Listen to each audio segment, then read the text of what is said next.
Merci. Être favorite, c'est un avantage ou un inconvénient ou un risque même dans les sondages? C'est ni l'un ni l'autre. C'est l'expression de la volonté des Français d'avoir un véritable choix à la présidentielle. Et ça, c'est plutôt bon signe. Je pense que des millions de Français prennent conscience, après ces deux quinquennats qui se sont succédés, celui de Nicolas Sarkozy et celui de François Hollande, qu'en réalité, la politique menée a été la même, que les grands choix étaient les mêmes. Ça ne vous fait pas peur d'être en tête des sondages? Des fois, les sondages se trompent. Oui, non, mais bien sûr, mais moi je ne crois pas aux sondages comme si c'était une religion. Je vois une évolution et je m'appuie surtout dans mes analyses sur les résultats que nous avons obtenus aux élections, et notamment aux élections intermédiaires, qui montrent qu'il y a un socle extrêmement fort, extrêmement solide de Français qui souhaitent effectivement que le second tour se déroule avec deux choix qui sont très différents les uns des autres. C'est-à-dire un choix... C'est-à-dire le choix national, le choix de la patrie, le choix du refus de la mondialisation sauvage, de la maîtrise de notre frontière, de notre souveraineté, et de l'autre côté... une vision post-nationale, c'est-à-dire des gens qui soient de droite ou de gauche, considèrent que la nation est un concept ringard, ancien, que toutes les protections qu'accorde la nation doivent être effondrées au bénéfice de cette fameuse loi du commerce qui est censée tout écraser sur son passage. On va parler de la primaire de droite. Les bureaux de vote ont ouvert ce matin à 8h. Ce soir, on connaîtra les noms des deux finalistes de dimanche prochain. Il y a du monde dans les bureaux de vote, on le voit ici à Auxerre. Les deux qui seront en compétition pour la présidentielle, on les connaîtra donc ce soir. Tout va dépendre du nombre de votants qui votent. C'est une première à droite. C'est un bel exemple de démocratie, non? Non, mais je crois que c'est surtout une très grande méconnaissance de la Ve République. Je vous rappelle que le général de Gaulle avait été interrogé sur ce concept de primaire et il avait dit qu'elle lui apparaissait totalement inadéquate. Il avait même été très cruel, il avait dit la primaire, ça consiste en réalité à choisir en gros le plus inodore, incolore et sans saveur. Bon. Et il disait il faut faire confiance au peuple, c'est au peuple de choisir, c'est pas aux partis politiques. Il n'a pas voulu que la présidentielle soit une élection de parti. Or aujourd'hui, on rétablit en réalité une forme d'élection gérée par les partis. C'est contraire à l'esprit de la Ve. Mais vous, au Front National, ce sont les militants du Front National qui choisissent le candidat ou la candidate en l'occurrence. Est-ce qu'il ne faudrait pas ouvrir un petit peu le champ? Mais les électeurs, encore une fois, je rappelle comment fonctionne la présidentielle. La présidentielle, ce ne sont pas des partis politiques qui présentent un candidat. Non, ça n'est pas vrai. C'est un candidat qui se présente, un candidat qui se présente et qui est soutenu par un ou plusieurs partis politiques. C'est ça la logique de la Ve. Mais vous êtes la candidate du Front National. Donc arrêtons de vouloir zapper le peuple. Non, mais Marine Le Pen, vous êtes bien la candidate du Front National. Non, je suis la candidate soutenue par le Front National. C'est ça la Ve République. Moi, je respecte, vous voyez, la République française. Il y en a d'autres qui en parlent, mais moi, profondément, je la comprends. Mais pas que le Front National. Et je la respecte. Pas que le Front National. Vous avez le soutien de qui d'autre? Ça veut dire d'autres partis. Mais nous verrons. Nous verrons. Je pourrais très bien demain, effectivement, recevoir le soutien de tel ou tel mouvement politique ou de telle ou telle, d'ailleurs, personnalité politique. Peut-être ça dépendra des résultats aussi un peu de la primaire. Alors justement, peut-être anticiperont la recomposition de la vie politique qu'en fait tout le monde pressent et qui interviendra soit avant la présidentielle, soit après la présidentielle. J'ai bien compris que c'est un résultat que vous attendez. Ça peut réorienter votre campagne, modifier votre campagne électorale selon qui sera le candidat final? Mais absolument, en aucun cas. En aucun cas. Moi, je cours dans mon couloir, je défends mes idées, mes convictions. On peut ne pas être d'accord avec moi, mais il y a au moins quelque chose qu'on doit m'accorder, c'est que je suis d'une grande cohérence, d'une grande pugnacité. Et donc, ça n'est pas moi qui m'adapte à eux. C'est bien souvent eux qui s'adaptent à moi. Vous avez remarqué que dans cette primaire, jamais ils n'ont autant parlé de sécurité, jamais ils n'ont été aussi opposés à la mondialisation sauvage, jamais ils n'ont parlé autant de protectionnisme. On va en parler. C'est nous qui sommes... En fait, c'est nous qui posons les thèmes du débat ils tournent autour des thèmes que nous portons, nous avons imposés. Anti-système, anti-parti politique quand il ne s'agit que des partis politiques, la République des partis, vous disiez. Est-ce que vous ne serez pas obligé un jour de venir à la primaire, vous, d'organiser une primaire? Mais est-ce que nous sommes obligés à chaque fois d'aller dans une forme de fascination pour les États-Unis, parce qu'en fait c'est ça. La droite est fascinée par le modèle américain. Moi je suis fascinée par le modèle français. Mais par Donald Trump quand même, mais on en parlera tout à l'heure. Non mais je suis fascinée par le modèle français. Pourquoi à tout prix vouloir ressembler toujours aux autres, soit aux Américains, soit aux Allemands? Non, moi je suis candidate à la présidence de la République française, je la respecte, je la défends. Et la Ve République, il n'y a pas de raison de changer de République. La Ve primaires. République, c'est un bon système. Oui, c'est un bon système. Elle peut être améliorée. Et moi, je proposerai d'ailleurs quelques modifications par référendum de la Constitution, mais je n'en bouleverserai pas. Sur quoi, par exemple ? Par exemple, sur la priorité nationale. Je pense que sous l'influence de François Mitterrand, cette priorité nationale a été écartée. Et il me semble que, comme dans beaucoup d'autres pays, les Français doivent pouvoir avoir une priorité d'accès dans leur pays au logement. Et vous souhaitez que ça entre dans la Constitution, ça, par exemple? Oui. Il y a autre chose que je souhaite faire intégrer dans la Constitution, c'est la République ne reconnaît aucune communauté pour éviter la dérive communautariste qui fait tant de mal. Et ce serait par référendum, ça? Bien sûr, bien sûr. Là encore, je rappelle que dans la Ve République, dans la volonté de son concepteur, c'est le référendum qui devait être organisé et le vote par le Congrès qui devait être en matière de révision constitutionnelle. L'exception, ils ont inversé une fois de plus ce concept. On parle de Ils ont peur du peuple, c'est pour ça. On parle de la France, qui sera le porte-drapeau de la France. Ça nous amène au salon Made in France qui a lieu à Paris ce week-end. Alors c'est vraiment l'endroit où tout le monde doit se montrer, c'est le nouveau salon d'agriculture. Et on est allé interroger quelques visiteurs.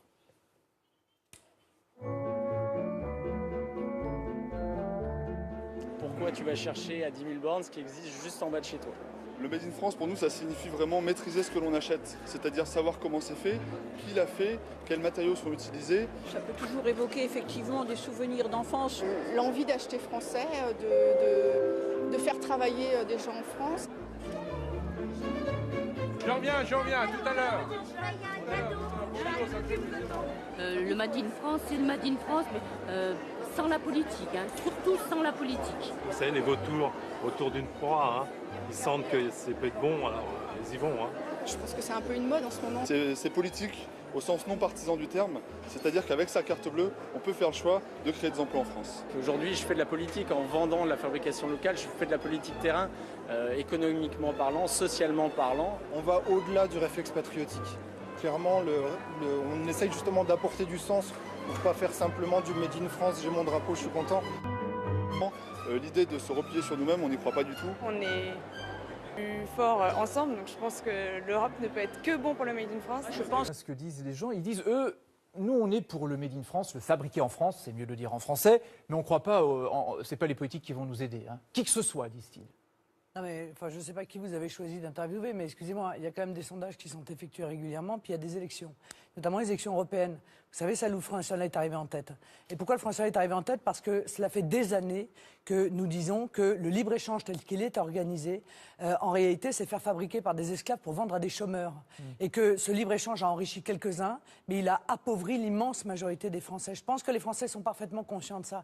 Donc voilà encore un sujet que nous avons mis au centre de la vie. Oui, mais le Made in France, par exemple, est-ce que ça appartient aux politiques ou à ceux qui le font, aux entrepreneurs? Mais ce sont les deux qui doivent se mettre ensemble. Je vais vous dire pourquoi. Moi, quand je vois certains politiques aujourd'hui défendre le Made in France, à la limite, je pourrais m'en réjouir. Ils nous rejoignent sur ce sujet, tant mieux. Il n'y a qu'un malheur, c'est qu'ils sont totalement incohérents. Car le Made in France, tel que nous souhaitons le faire, il est interdit par l'Union européenne. Interdit, vous entendez? C'est-à-dire que toute mesure qui vise à avantager des entreprises nationales, c'est interdit par l'Union européenne. Donc soit on est pour le Made in France et on accepte l'idée que sur ces sujets-là, il faut rompre clairement et faire le bras de fer avec l'Union européenne, soit on est en réalité assez cynique et on est dans l'hypocrisie. Vous dites il faut rétablir les droits de douane par rapport aux importations étrangères. Mais est-ce que vous ne craignez pas que les autres pays fassent la même chose dans ce cas-là, et qui serait le gagnant? Ce serait plutôt perdant-perdant, non? Mais d'abord, pardon, les autres pays font cela. Non, mais donc, au sein de l'Europe, non. Si au sein de l'Europe, non. Si nous décidions d'avoir au sein de l'Europe, restons au sein de l'Europe. Oui, mais encore une fois, la disparition des droits de douane, ça a entraîné quoi? C'est pas, moi, je n'ai pas une vision totalitaire des droits de douane. Pour moi, c'est de la microchirurgie, ça doit exister, ça doit pouvoir s'adapter dans le temps, en fonction des produits que nous devons protéger, en fonction de la stratégie que nous voulons mener. Mais aujourd'hui, la disparition totale de droits de douane, ça a entraîné quoi? Nous avons perdu des secteurs entiers de notre économie, parce que nous avons été envahis de produits qui étaient fabriqués à bas coût, avec des dangers très lourds sur le plan de la sécurité alimentaire, sur le plan de la sécurité environnementale. S'ils font la même chose, on ne pourra pas vendre nos produits à l'extérieur non plus. Mais comment nous faisions avant? Nous faisions cela avant et ça fonctionnait très bien. Encore une fois, l'idée... C'était mieux avant. Non mais c'est pas le C'était problème. mieux avant. L'idée, expliquez-moi, quelle est la logique dans le fait d'importer des produits à très bas coût qui ne respectent pas les normes qui sont imposées à nos propres producteurs? C'est une concurrence déloyale qui est inadmissible et qui tue encore une fois des centaines de milliers d'emplois. Moi je demande juste une chose, c'est du bon sens.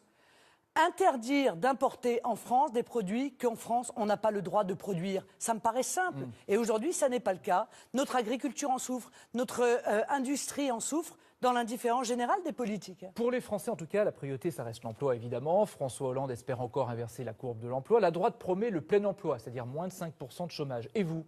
Mais ils promettent des choses qu'ils ont été incapables de mettre en œuvre. Qu'est-ce que vous proposez? Qu'est-ce que vous proposez aux Français? Est-ce que vous dites ce sera le plein emploi, j'inverserai la courbe? De la richesse dans notre pays.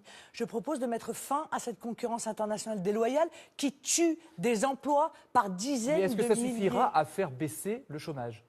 Mais bien sûr que oui, ça suffira. Est-ce que, par exemple, vous dites, si j'arrive au pouvoir, ce sera plus qu'un million de chômeurs, par exemple? Non, mais écoutez, moi, ce genre de promesses, honnêtement, je crois que les Français en sont gavés. Ce que je dis aux Français, c'est que je mettrai tout en œuvre. Ça peut être un engagement. Non, mais bien sûr, je mettrai tout en œuvre, encore une fois, pour que le chômage baisse massivement. Et pour cela, il faut lutter, je leur dis clairement, contre le dumping social, contre le dumping environnemental, contre le dumping monétaire. Il faut que la nation française retrouve un État stratège qui sache où il va et qui mette en œuvre les protections que les Français doivent attendre de la nation. Une autre question. Moi, je suis pour l'économie libre, que les choses soient claires. Je suis pour l'économie de marché. Je pense que c'est les entreprises qui créent l'emploi, mais il ne faut pas il faut réguler la mondialisation telle qu'elle existe aujourd'hui pour permettre aux entreprises de s'épanouir dans une concurrence qui soit loyale. Aujourd'hui, elle est déloyale. Vous savez aussi qu'il y a en France les 35 heures qui n'existent pas dans d'autres pays. À droite, on entend c'est un handicap pour notre compétitivité.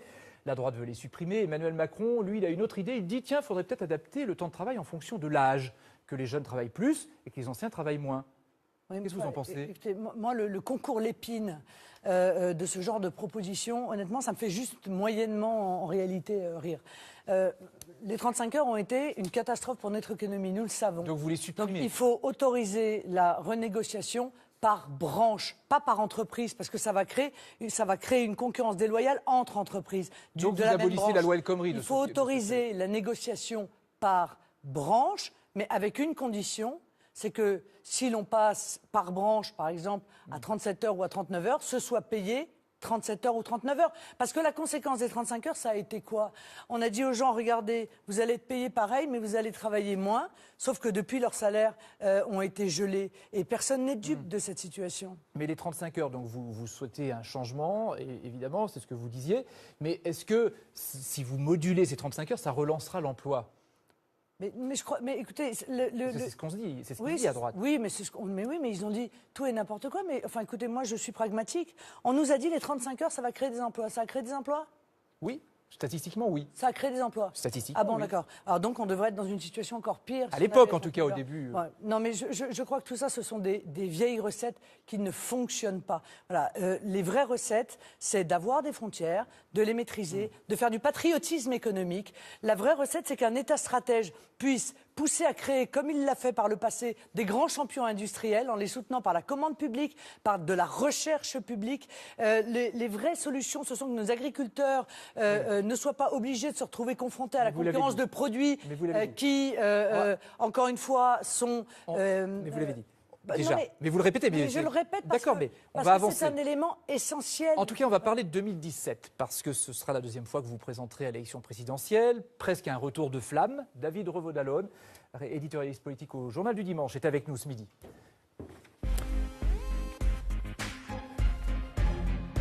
Bonjour David, avant de vous laisser la parole, Marine Le Pen. 2012, 2017, 5 années qui font l'objet d'un documentaire de Emmanuel Blanchard qui sera diffusé sur France 3 en janvier, dont voici un extrait en avant-première. David. Marine Le Pen, bonjour. Candidate à l'élection présidentielle, vous avez présenté mercredi votre organigramme de campagne. On le voyait dans ce documentaire, 2 lignes, 2 tendances au Front National. Est-ce que c'est vous qui tenez l'ensemble? Est-ce que vous êtes le plus petit dénominateur commun finalement au FN? Je me voyais autrement que sous cette simple définition. Je suis la candidate à la présidentielle.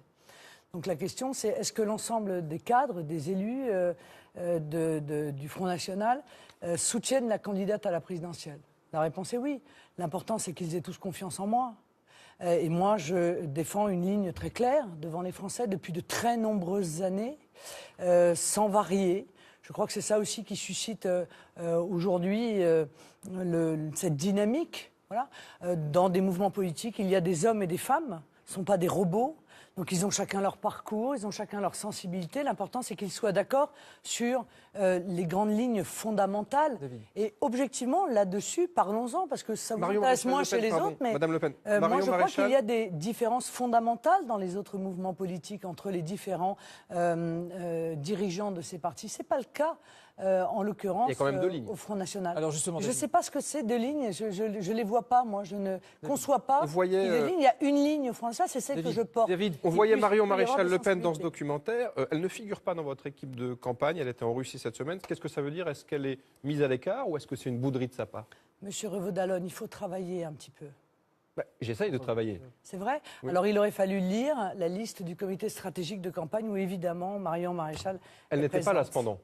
Oui, pas présente. L'équipe stratégique, mais qui est d'accord, vraiment autour de vous. Non, mais elle n'est pas la plus proche de vous dans cette équipe de campagne. Monsieur Revaud-Dallon, Marion a été invitée il y a un certain nombre de semaines à faire une conférence devant une grande université à Moscou, à rencontrer un certain nombre de députés de la Douma. Elle est donc allée à ce voyage. Heureusement, c'est bien. Donc elle ne pouvait pas être présente à l'inauguration. C'est pas grave. Je sais que vous essayez d'y voir des choses, des problématiques. Il n'y a pas de problème. Ne vous en déplaise. Je sais que ça vous rend triste. Ça faisait longtemps. Jean-Marie Le Pen, président d'honneur, doit le rester selon la justice. On sait que vous n'êtes pas très contente de cette décision. Comment ça va se passer concrètement dans cette campagne? Est-ce qu'il va faire cette campagne à vos côtés? Monsieur Rodan, Jean-Marie Le Pen est aujourd'hui exclu du Front National. La justice a entériné cette exclusion. Mais il est président d'honneur. La page est tournée. Elle est tournée politiquement dans mon esprit, elle est tournée dans l'esprit des cadres du Front National, des adhérents du Front National, qui se sont exprimés dans le cadre d'un congrès à une ultra-majorité pour tourner cette page. Et je crois, je vais vous dire, qu'elle est même tournée dans l'esprit des Français. Alors, j'entends bien que dans la presse de gauche, notamment, il y a une forme de nostalgie. C'était tellement facile quand on est paresseux. Il est président Quand on est paresseux, c'est tellement facile de crier au loup et de ressortir. Il n'est plus là. Je suis désolée, il va falloir faire ça et se mettre à travailler sur le fond des idées. Mais il est président d'honneur, donc ça veut dire qu'il va pouvoir assister à certaines réunions. Non mais écoutez, laissez-nous régler cette problématique. Mais comment vous allez le régler? Laissez-nous régler cette problématique. Encore une fois, tout ça se réglera sans difficulté. L'important, c'est que politiquement, la page soit tournée. D'accord, donc à vous en croire, pas de Jean-Marie Le Pen dans cette campagne. Vous avez été, vous en avez parlé un petit peu tout à l'heure, l'une des plus enthousiastes dans la classe politique française après le résultat des élections américaines. Est-ce que vous ambitionnez finalement d'être la Trump française? Encore une fois, je n'ai pas, moi, de fascination pour des modèles étrangers. Vous voyez, je ne me caractérise pas en fonction des autres. Voilà. Ce que j'ai dit, dès avant d'ailleurs que M. Trump soit désigné à la primaire de son mouvement, c'est qu'il m'apparaissait que les positions qu'il prenait étaient des bonnes positions pour notre pays. C'est-à-dire que s'il les met en œuvre, la France y gagnera. Alors que si Hillary Clinton avait gagné, eh bien les conséquences pour la France auraient été, à mon avis, très mauvaises. Notamment sur ce traité de libre-échange entre les États-Unis et l'Union européenne, qui, s'il était appliqué, serait absolument ravageur pour notre économie, pour nos agriculteurs, mais aussi sur les positions qu'il prend en matière internationale. Madame Clinton a porté la guerre partout. Elle a contribué à mettre les fondamentalistes islamistes avec l'aide de Nicolas Sarkozy. Vous êtes plus rassuré avec Donald Trump? Avec l'aide de Nicolas. Oui, tout à fait. Ah bon? Oui, parce que oui, bien sûr. je suis beaucoup plus rassurée, car je pense qu'il veut rompre avec cette politique d'ingérence systématique des États-Unis qui se concevait comme étant les gendarmes du monde et qui, encore une fois, ont contribué très largement au déséquilibre du monde et à la montée en puissance des fondamentalistes. C'est intéressant, Madame Le Pen, parce que c'est quand même une rupture dans l'histoire de votre mouvement qui n'a jamais été ni atlantiste ni franchement pro-américain. Est-ce qu'il y a un changement de modèle là, avec cette victoire de Trump? Mais tout est en train de changer, Monsieur Revedalen. Tout est en train de changer. Vous ne le voyez pas, vous ne voulez pas le voir. Tous les équilibres du monde sont en train de changer. Et je vais vous en donner un exemple. On m'a dit pendant longtemps, vous êtes isolé sur la scène internationale. Bien, je peux vous dire que avec Monsieur Trump élu aux États-Unis, avec Madame Theresa May, élue en Grande-Bretagne, qui met en œuvre un très grand nombre de propositions que je défends depuis de nombreuses années, et avec le président russe, avec peut-être le futur président autrichien, avec le groupe de Visegrad, eh bien, je ne me sens plus du tout isolée. Mais au milieu, il y a Angela Merkel. Voilà. Il y a Angela Au Merkel contraire, au milieu. Je crois que nous organisons, oui, mais elle est isolée. De plus en plus. Et elle est isolée avec ceux qui continuent à la défendre. Mais elle est la femme forte de l'Europe aujourd'hui. Nous avons enregistré le camp patriote, une incroyable victoire idéologique.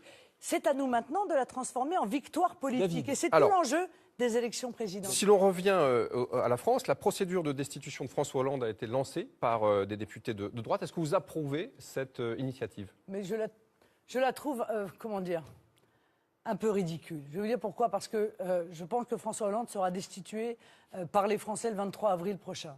Donc tout ça, c'est un peu du vent pour faire parler de soi. Parlons plutôt des sujets fondamentaux, c'est-à-dire des grands choix. D'actualité qui concerne le journal de David. Appel des artistes dans le journal du dimanche à stopper le Hollande bashing. Est-ce que vous estimez que l'on va trop loin dans la critique de l'homme et aussi dans le dénigrement de la fonction présidentielle aujourd'hui? Mais il a été le premier, en réalité, à effondrer, après Nicolas Sarkozy, la fonction présidentielle. Lorsque l'on est président de la République, il y a un certain nombre de choses que l'on doit respecter. Et le dernier livre de vos confrères le démontre. Le titre est bien choisi, d'ailleurs. Un président ne devrait pas dire ça. Non, un président ne devrait effectivement pas dire ça. Et les artistes qui soutiennent quand même François Hollande, c'est le début de la campagne, là. Une espèce de cause, c'est quoi? C'est une cause humanitaire de soutenir François Hollande. C'est le dernier carré des amis de Madame Gaillet qui essayent de monter au créneau pour soutenir François Hollande. Je ne sais pas, mais ceux qui s'occupent de sa communication devraient se rendre compte que ce type d'appel de la part du showbiz est très contre-productif, à mon avis, dans l'esprit. Vous n'irez pas chercher le showbiz. Merci, David, d'être venu sur le plateau de Dimanche en Politique. Moi, j'ai le peuple. Pourquoi voulez-vous que j'aille chercher le showbiz? On en parle. On parle de la prolongation de l'état d'urgence jusqu'à la présidentielle. Est-ce que c'est nécessaire? L'état d'urgence, saison 4. Oui. Est-ce que c'est nécessaire jusqu'à la présidentielle? Mais l'état d'urgence n'est pas nécessaire si on ne le met pas en œuvre. Parce qu'il est où l'état d'urgence? Moi, j'ai vu des mois et des semaines, des manifestations violentes, des casseurs tout détruire sur leur passage sans être arrêtés. J'ai vu des mosquées salafistes continuer à permettre à des imams radicaux... Est-ce qu'il faut quand même le prolonger? Parce qu'il y a une campagne présidentielle, vous pouvez être menacé, comme d'autres d'ailleurs candidats. Le prolonger, si ça ne sert à rien. Moi, j'ai le sentiment que pour nos dirigeants français, le simple fait de voter l'état d'urgence, pour eux, c'est la fin de ce qu'ils sont capables de faire en matière de lutte contre le terrorisme islamiste. Ça ne sert à rien. Mais je pense qu'en l'état, dans leurs mains, ça ne sert à rien. Alors que ça devrait servir. Est-ce que vous vous sentez menacé pendant la campagne présidentielle? Enfin, moi, à titre personnel, je ne me sens pas, je n'ai pas de peur physique de cela, mais incontestablement, il y a des menaces, bien sûr, qui pèsent sur moi et sur d'autres. Bien sûr, évidemment, le Front National a été directement menacé dans un journal, dans le journal de Daesh, etc. Mais il y a une chose qui est sûre, ça ne m'empêchera pas de faire campagne. Je ferai campagne exactement de la manière dont je souhaite la faire. Voilà. À propos de campagne, c'est l'instantané que vous nous avez livré. On demande à chaque invité de nous envoyer une photo un peu personnelle. Alors la vôtre, en ces gros plans sur des roses bleues, c'est pas forcément très personnel. On aurait imaginé un petit décor autour quand même. Mais vous avez tort, c'est extrêmement personnel. Alors parce que pourquoi les roses bleues, c'est votre symbole de campagne? Oui, la rose bleue, c'est mon logo de campagne. C'est un logo que j'ai créé, que j'ai eu envie de proposer aux Français. Cette rose, c'est le symbole du rassemblement du peuple français.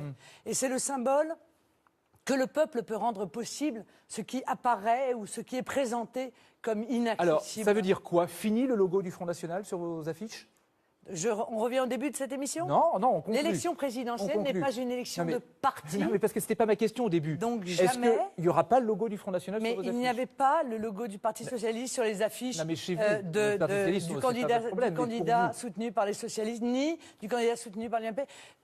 La présidentielle, c'est la rencontre entre un homme et une femme et le Marine Le Pen, peuple. il n'y aura donc pas le logo du FN sur vos affiches? Non, monsieur, il n'y aura pas le logo du Front National, car ça n'est pas une élection de parti. Est-ce que c'est une première étape avant le changement de nom du Front National? Mais vous voulez toujours voir demain. Bah oui. Le Front National, il va rentrer en législative. Il aura la flamme sur les affiches des législatives, des candidats aux législatives. Évidemment, j'en suis très heureuse. Tout le monde y est attaché. Mais la présidentielle, c'est autre chose. Est-ce que vous ne craignez pas, malgré tout, de désorienter des militants? L'objectif d'une présidentielle, vous voyez, c'est de rassembler une majorité présidentielle. Oui, est-ce que vous ne craignez pas de désorienter des militants qui, eux, sont attachés à la flamme et qui brandissent le drapeau bleu, blanc, rouge, pas que le bleu, justement, dans les meetings? Mais vous croyez que je ne brandis pas le drapeau bleu, blanc, rouge? Est-ce que vous ne craignez pas juste de désorienter? Le drapeau bleu, blanc, rouge, je l'ai dans le cœur, je l'ai dans la tête à chaque minute de mon existence, parce que c'est pour ce drapeau bleu, blanc, rouge que je me bats. Voilà. Mais nous devons constituer une majorité présidentielle. Au-delà du Front National, des gens vont nous rejoindre avant. Oui, mais vous pouvez désorienter des historiques du Front National qui ne se reconnaissent pas dans ce logo. Personne ne sera désorienté, car ils savent que la candidate qu'ils soutiennent est une candidate patriote qui se battra au nom du peuple. Et c'est ça le sens du combat que nous menons. Merci Marine Le Pen d'avoir accepté notre invitation dans Dimanche en politique, à retrouver sur Prends ma place pour l'actualité de la mi-journée. Merci. Être favorite, c'est un avantage ou un inconvénient ou un risque même dans les sondages? C'est ni l'un ni l'autre. C'est l'expression de la volonté des Français d'avoir un véritable choix à la présidentielle. Et ça, c'est plutôt bon signe. Je pense que des millions de Français prennent conscience, après ces deux quinquennats qui se sont succédés, celui de Nicolas Sarkozy et celui de François Hollande, qu'en réalité, la politique menée a été la même, que les grands choix étaient les mêmes. Mais ça ne vous fait pas peur d'être en tête des sondages? Des fois, les sondages se trompent. Oui, non, mais bien sûr, mais moi je ne crois pas aux sondages comme si c'était une religion. Je vois une évolution et je m'appuie surtout dans mes analyses sur les résultats que nous avons obtenus aux élections, et notamment aux élections intermédiaires, qui montrent qu'il y a un socle extrêmement fort, extrêmement solide de Français qui souhaitent effectivement que le second tour se déroule avec deux choix qui sont très différents les uns des autres. C'est-à-dire un choix... C'est-à-dire le choix national, le choix de la patrie, le choix du refus de la mondialisation sauvage, de la maîtrise de notre frontière, de notre souveraineté. Et de l'autre côté, une vision post-nationale, c'est-à-dire des gens qui soient de droite ou de gauche, considèrent que la nation est un concept ringard, ancien, que toutes les protections qu'accorde la nation doivent être effondrées au bénéfice de cette fameuse loi du commerce qui est censée tout écraser sur son passage. On va parler de la primaire de droite. Les bureaux de vote ont ouvert ce matin à 8h. Ce soir, on connaîtra les noms des deux finalistes de dimanche prochain. Il y a du monde dans les bureaux de vote, on le voit ici à Auxerre. Les deux qui seront en compétition pour la présidentielle, on les connaîtra donc ce soir. Tout va dépendre du nombre de votants qui votent. C'est une première à droite. C'est un bel exemple de démocratie, non? Non, mais je crois que c'est surtout une très grande méconnaissance de la Ve République. Je vous rappelle que le général de Gaulle avait été interrogé sur ce concept de primaire, et il avait dit qu'elle lui apparaissait totalement inadéquate. Il avait même été très cruel, il avait dit la primaire, ça consiste en réalité à choisir en gros le plus inodore, incolore et sans saveur. Bon. Et il disait il faut faire confiance au peuple, c'est au peuple de choisir, c'est pas aux partis politiques. Il n'a pas voulu que la présidentielle soit une élection de parti. Or aujourd'hui, on rétablit en réalité une forme d'élection gérée par les partis. C'est contraire à l'esprit de la Ve. Mais vous, au Front National, ce sont les militants du Front National qui choisissent le candidat ou la candidate en l'occurrence. Est-ce qu'il ne faudrait pas ouvrir un petit peu le champ? Mais les électeurs, encore une fois, je rappelle comment fonctionne la présidentielle. La présidentielle, ce ne sont pas des partis politiques qui présentent un candidat. Non, ça n'est pas vrai. C'est un candidat qui se présente, un candidat qui se présente et qui est soutenu par un ou plusieurs partis politiques. C'est ça la logique de la Ve. Mais vous êtes la candidate du Front National. Donc arrêtons de vouloir zapper le peuple. Non, mais Marine Le Pen, vous êtes bien la candidate du Front National. Non, je suis la candidate soutenue par le Front National. C'est ça la Ve République. Moi, je respecte, vous voyez, la République française. Il y en a d'autres qui en parlent, mais moi, profondément, je la comprends. Mais pas que le Front National. Et je la respecte. Pas que le Front National. Vous avez le soutien de qui d'autre? Ça veut dire d'autres partis. Mais nous verrons. nous verrons. Je pourrais très bien demain, effectivement, recevoir le soutien de tel ou tel mouvement politique ou de telle ou telle, d'ailleurs, personnalité politique. Peut-être ça dépendra des résultats aussi un peu de la primaire. Alors justement, peut-être anticiperont la recomposition de la vie politique qu'en fait tout le monde pressent et qui interviendra soit avant la présidentielle, soit après la présidentielle. J'ai bien compris que c'est un résultat que vous attendez. Ça peut réorienter votre campagne, modifier votre campagne électorale selon qui sera le candidat final? Mais absolument, en aucun cas. En aucun cas. Moi, je cours dans mon couloir, je défends mes idées, mes convictions. On peut ne pas être d'accord avec moi, mais il y a au moins quelque chose qu'on doit m'accorder, c'est que je suis d'une grande cohérence, d'une grande pugnacité. Et donc, ça n'est pas moi qui m'adapte à eux. C'est bien souvent eux qui s'adaptent à moi. Vous avez remarqué que dans cette primaire, jamais ils n'ont autant parlé de sécurité, jamais ils n'ont été aussi opposés à la mondialisation sauvage, jamais ils n'ont parlé autant de protectionnisme. On va en parler. C'est nous qui sommes. Justement. En fait, c'est nous qui posons que toute mesure qui vise à avantager des entreprises nationales, c'est interdit par l'Union européenne. Cependant, donc, soit on est pour le Made in France et on accepte l'idée que sur ces sujets-là, il faut rompre clairement et faire le bras de fer avec l'Union européenne, soit on est en réalité assez cynique et on est dans l'hypocrisie. Vous dites il faut rétablir les droits de douane par rapport aux importations étrangères. Mais est-ce que vous ne craignez pas que les autres pays fassent la même chose dans ce cas-là, et qui serait le gagnant? Ce serait plutôt perdant-perdant, non? Mais d'abord, pardon, les autres pays font cela. Non, mais donc, au sein de l'Europe, non. Au sein de l'Europe, non. Si nous décidions d'avoir au sein de l'Europe, restons au sein de l'Europe. Oui, mais encore une fois, la disparition des droits de douane, ça a entraîné quoi? C'est pas, moi, j'ai pas une vision totalitaire des droits de douane. Pour moi, c'est de la microchirurgie, ça doit exister, ça doit pouvoir s'adapter dans le temps, en fonction des produits que nous devons protéger, en fonction de la stratégie que nous voulons mener. Mais aujourd'hui, la disparition totale de droits de douane, ça a entraîné quoi? Nous avons perdu des secteurs entiers de notre économie parce que nous avons été envahis de produits qui étaient fabriqués à bas coût, avec des dangers très lourds sur le plan de la sécurité alimentaire, sur le plan de la sécurité environnementale. S'ils font la même chose, on ne pourra pas vendre nos produits à l'extérieur non plus. Mais comment nous faisions avant? Nous faisions cela avant et ça fonctionnait très bien. Encore une fois, l'idée... C'était mieux avant. Non, mais c'est pas le C'était problème. mieux avant. L'idée, expliquez-moi, quelle est la logique dans le fait d'importer des produits à très bas coût qui ne respectent pas les normes qui sont imposées à nos propres producteurs? C'est une concurrence déloyale qui est inadmissible et qui tue, encore une fois, des centaines de milliers d'emplois. Moi, je demande juste une chose, c'est du bon sens.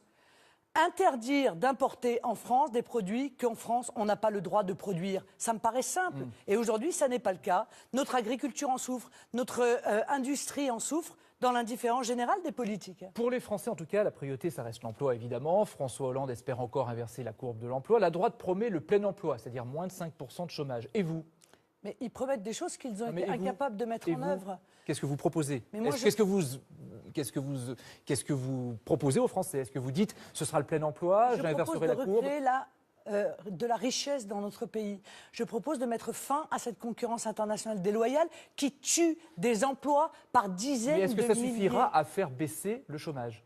Mais bien sûr que oui, ça suffira. Est-ce que, par exemple, vous dites, si j'arrive au pouvoir, ce sera plus que 1 million de chômeurs, par exemple? Non, mais écoutez, moi, ce genre de promesses, honnêtement, je crois que les Français en sont gavés. Ce que je dis aux Français, c'est que je mettrai tout en œuvre. Ça peut être un engagement. Non, mais bien sûr, je mettrai tout en œuvre, encore une fois, pour que le chômage baisse massivement. Et pour cela, il faut lutter, je leur dis clairement, contre le dumping social, contre le dumping environnemental, contre le dumping monétaire. Il faut que la nation française retrouve un État stratège qui sache où il va et qui mette en œuvre les protections que les Français doivent attendre de la nation. Une autre question. Moi, je suis pour l'économie libre, que les choses soient claires. Je suis pour l'économie de marché. Je pense que c'est les entreprises qui créent l'emploi, mais il ne faut pas il faut réguler la mondialisation telle qu'elle existe aujourd'hui pour permettre aux entreprises de s'épanouir dans une concurrence qui soit loyale. Aujourd'hui, elle est déloyale. Vous savez aussi qu'il y a en France les 35 heures qui n'existent pas dans d'autres pays. À droite, on entend c'est un handicap pour notre compétitivité.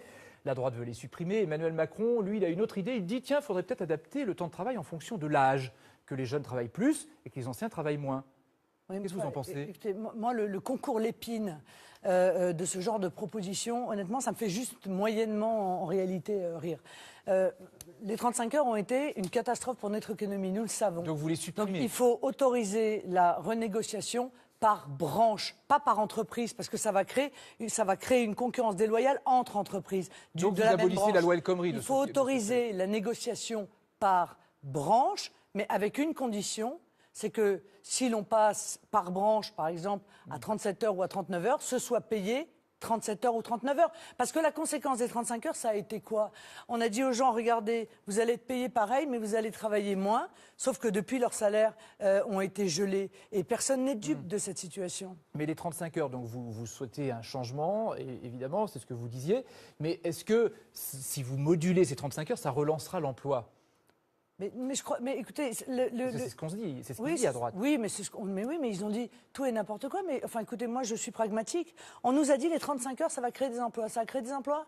Oui, statistiquement, oui. Ça a créé des emplois? Statistiquement, ah bon, oui. D'accord. Alors donc, on devrait être dans une situation encore pire. À l'époque, en tout cas, au début. Ouais. Non, mais je crois que tout ça, ce sont des vieilles recettes qui ne fonctionnent pas. Voilà. Les vraies recettes, c'est d'avoir des frontières, de les maîtriser, de faire du patriotisme économique.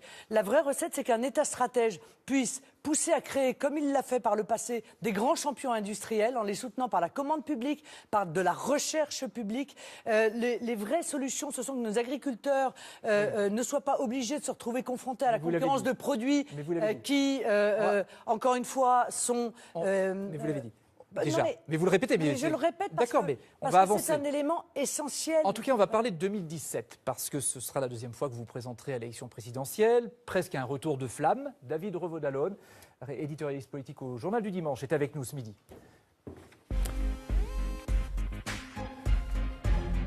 Bonjour David, avant de vous laisser la parole, 2012-2017, 5 années qui font l'objet d'un documentaire de Emmanuel Blanchard qui sera diffusé sur France 3 en janvier, dont voici un extrait en avant-première.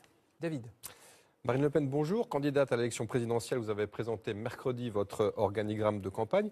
On le voyait dans ce documentaire, 2 lignes, 2 tendances au Front National. Est-ce que c'est vous qui tenez l'ensemble? Est-ce que vous êtes le plus petit dénominateur commun finalement au FN?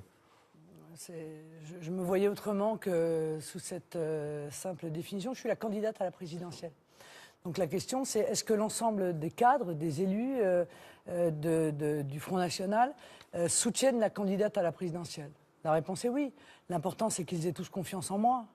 Et moi, je défends une ligne très claire devant les Français depuis de très nombreuses années, sans varier.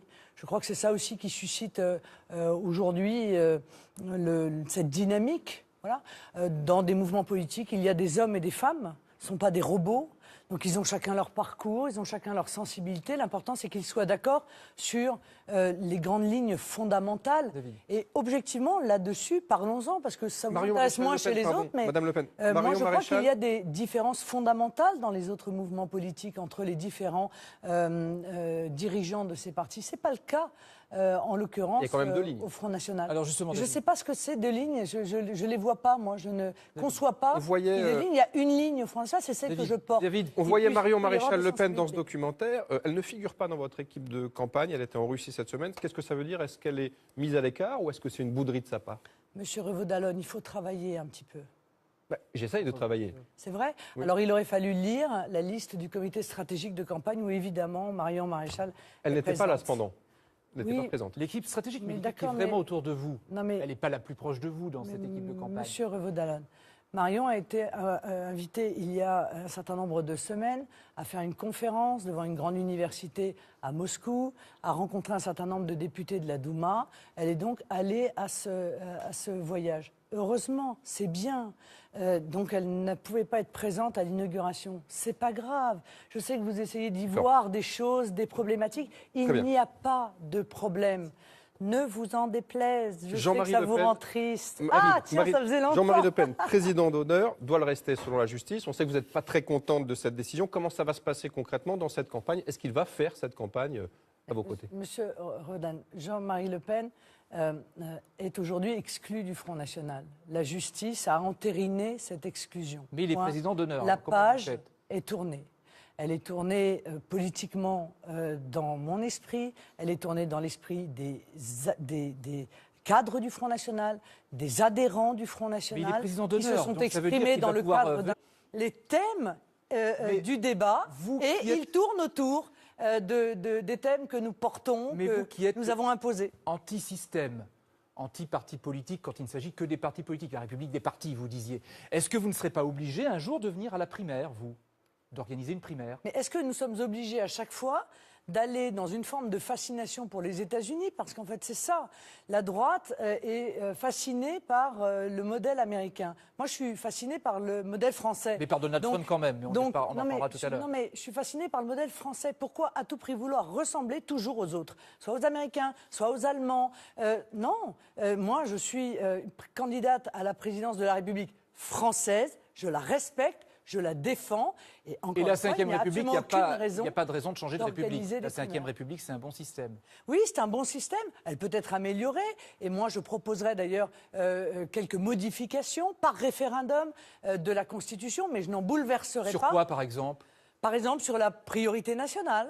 Je pense que sous l'influence de François Mitterrand, cette priorité nationale a été écartée. Et il me semble que, comme dans beaucoup d'autres pays, les Français doivent pouvoir avoir une priorité d'accès dans leur pays au logement. Et vous souhaitez que ça entre dans la Constitution, ça, par exemple? Oui. Il y a autre chose que je souhaite faire intégrer dans la Constitution, c'est la République ne reconnaît aucune communauté pour éviter la dérive communautariste qui fait tant de mal. Et ce serait par référendum, ça? Bien sûr, bien sûr. Là encore, je rappelle que dans la Ve République, dans la volonté de son concepteur, c'est le référendum qui devait être organisé et le vote par le Congrès qui devait être en matière de révision constitutionnelle. L'exception, ils ont inversé une fois de plus ce concept.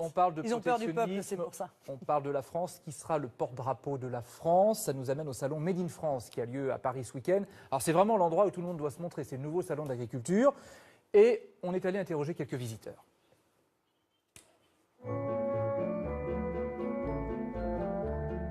Pourquoi tu vas chercher à 10 000 bornes ce qui existe juste en bas de chez toi? Le Made in France, pour nous, ça signifie vraiment maîtriser ce que l'on achète, c'est-à-dire savoir comment c'est fait, qui l'a fait, quels matériaux sont utilisés. Ça peut toujours évoquer effectivement des souvenirs d'enfance. L'envie d'acheter français, de faire travailler des gens en France. J'en reviens, tout à l'heure. Le Made in France, c'est le Made in France, mais sans la politique, surtout sans la politique. Vous savez, les vautours autour d'une proie, ils sentent que c'est peut être bon, alors ils y vont. Je pense que c'est un peu une mode en ce moment. C'est politique au sens non partisan du terme, c'est-à-dire qu'avec sa carte bleue, on peut faire le choix de créer des emplois en France. Aujourd'hui, je fais de la politique en vendant la fabrication locale, je fais de la politique terrain, économiquement parlant, socialement parlant. On va au-delà du réflexe patriotique. Clairement, on essaye justement d'apporter du sens pour ne pas faire simplement du Made in France, j'ai mon drapeau, je suis content. L'idée de se replier sur nous-mêmes, on n'y croit pas du tout. On est plus forts ensemble, donc je pense que l'Europe ne peut être que bon pour le Made in France. Je pense à ce que disent les gens, ils disent eux, nous on est pour le Made in France, le fabriqué en France, c'est mieux de le dire en français, mais on ne croit pas, c'est pas les politiques qui vont nous aider, qui que ce soit, disent-ils. Non mais, je ne sais pas qui vous avez choisi d'interviewer, mais excusez-moi, il y a quand même des sondages qui sont effectués régulièrement, puis il y a des élections, notamment les élections européennes. Vous savez, ça, le Front National est arrivé en tête. Et pourquoi le Front National est arrivé en tête? Parce que cela fait des années que nous disons que le libre-échange tel qu'il est organisé, en réalité, c'est faire fabriquer par des esclaves pour vendre à des chômeurs. Et que ce libre-échange a enrichi quelques-uns, mais il a appauvri l'immense majorité des Français. Je pense que les Français sont parfaitement conscients de ça. Donc voilà encore un sujet que nous avons mis au centre de la vie. Oui, mais le Made in France, par exemple, est-ce que ça appartient aux politiques ou à ceux qui le font, aux entrepreneurs? Mais ce sont les deux qui doivent se mettre ensemble. Je vais vous dire pourquoi. Moi, quand je vois certains politiques aujourd'hui défendre le Made in France, à la limite, je pourrais m'en réjouir. Ils nous rejoignent sur ce sujet, tant mieux. Il n'y a qu'un malheur, c'est qu'ils sont totalement incohérents. Car le Made in France, tel que nous souhaitons le faire, il est interdit par l'Union européenne. Interdit, vous entendez? C'est-à-dire que dans le cadre d'un congrès à une ultra-majorité pour tourner cette page. Et je crois, je vais vous dire, qu'elle est même tournée dans l'esprit des Français. Alors, j'entends bien que dans la presse de gauche, notamment, il y a une forme de nostalgie. C'était tellement facile quand on est paresseux. Il est président quand on est paresseux, c'est tellement facile de crier au loup et de ressortir. Il n'est plus là. Je suis désolée, il va falloir faire ça et se mettre à travailler sur le fond des idées. Mais il est président d'honneur, donc ça veut dire qu'il va pouvoir assister à certaines réunions. Non mais écoutez, laissez-nous régler cette problématique. Mais comment vous allez le régler? Laissez-nous régler cette problématique. Encore une fois, tout ça se réglera sans difficulté. L'important, c'est que politiquement, la page soit tournée. D'accord, donc à vous en croire, pas de Jean-Marie Le Pen dans cette campagne. Vous avez été, vous en avez parlé un petit peu tout à l'heure, l'une des plus enthousiastes dans la classe politique française après le résultat des élections américaines. Est-ce que vous ambitionnez finalement d'être la Trump française ? Encore une fois, je n'ai pas, moi, de fascination pour des modèles étrangers. Vous voyez, je ne me caractérise pas en fonction des autres. Voilà. Ce que j'ai dit, dès avant d'ailleurs que M. Trump soit désigné à la primaire de son mouvement, c'est qu'il m'apparaissait que les positions qu'il prenait étaient des bonnes positions pour notre pays. C'est-à-dire que s'il les met en œuvre, la France y gagnera. Alors que si Hillary Clinton avait gagné, eh bien les conséquences pour la France auraient été, à mon avis, très mauvaises, notamment sur ce traité de libre-échange entre les États-Unis et l'Union européenne, qui, s'il était appliqué, serait absolument ravageur pour notre économie, pour nos agriculteurs, mais aussi sur les positions qu'il prend en matière internationale. Madame Clinton a porté la guerre partout. Elle a contribué à mettre les fondamentalistes islamistes avec l'aide de Nicolas Sarkozy. Vous êtes plus rassuré avec Donald Trump ? Avec l'aide de Nicolas... Oui, tout à fait. Ah bon ? Oui, parce que... Oui, bien sûr. Je suis beaucoup plus rassurée, car je pense qu'il veut rompre avec cette politique d'ingérence systématique des États-Unis qui se concevait comme étant les gendarmes du monde et qui, encore une fois, ont contribué très largement au déséquilibre du monde et à la montée en puissance des fondamentalistes. C'est intéressant, Madame Le Pen, parce que c'est quand même une rupture dans l'histoire de votre mouvement qui n'a jamais été ni atlantiste ni franchement pro-américain. Est-ce qu'il y a un changement de modèle là, avec cette victoire de Trump ? Mais tout est en train de changer, Monsieur Revedal. Tout est en train de changer. Vous ne le voyez pas, vous ne voulez pas le voir. Tous les équilibres du monde sont en train de changer. Et je vais vous en donner un exemple. On m'a dit pendant longtemps, vous êtes isolé sur la scène internationale. Bien, je peux vous dire que avec Monsieur Trump élu aux États-Unis, avec Madame Theresa May, élue en Grande-Bretagne, qui met en œuvre un très grand nombre de propositions que je défends depuis de nombreuses années, et bien, avec le président russe, avec peut-être le futur président autrichien, avec le groupe de Visegrad, eh bien, je ne me sens plus du tout isolée. Mais au milieu, il y a Angela Merkel. Voilà. Il y a Angela Au Merkel contraire, au milieu. Je crois que nous organisons, oui, mais elle est isolée. De plus en plus. Et elle est isolée avec ceux qui continuent à la défendre. Mais elle est la femme forte de l'Europe aujourd'hui. Nous avons enregistré, le camp patriote, une incroyable victoire idéologique. C'est à nous maintenant de la transformer en victoire politique. Et c'est tout l'enjeu des élections présidentielles. Si l'on revient à la France, la procédure de destitution de François Hollande a été lancée par des députés de droite. Est-ce que vous approuvez cette initiative ? Mais je la trouve, comment dire, un peu ridicule. Je vais vous dire pourquoi. Parce que je pense que François Hollande sera destitué par les Français le 23 avril prochain. Donc tout ça, c'est un peu du vent pour faire parler de soi. Parlons plutôt des sujets fondamentaux, c'est-à-dire des grands choix. D'actualité qui concerne le journal de David. Appel des artistes dans le journal du dimanche à stopper le Hollande bashing. Est-ce que vous estimez que l'on va trop loin dans la critique de l'homme et aussi dans le dénigrement de la fonction présidentielle aujourd'hui ? Mais il a été le premier, en réalité, à effondrer, après Nicolas Sarkozy, la fonction présidentielle. Lorsque l'on est président de la République, il y a un certain nombre de choses que l'on doit respecter. Et le dernier livre de vos confrères le démontre. Le titre est bien choisi, d'ailleurs. Un président ne devrait pas dire ça. Non, un président ne devrait effectivement pas dire ça. Et les artistes qui soutiennent quand même François Hollande, c'est le début de la campagne, là. Une espèce de cause, c'est quoi ? C'est une cause humanitaire de soutenir François Hollande.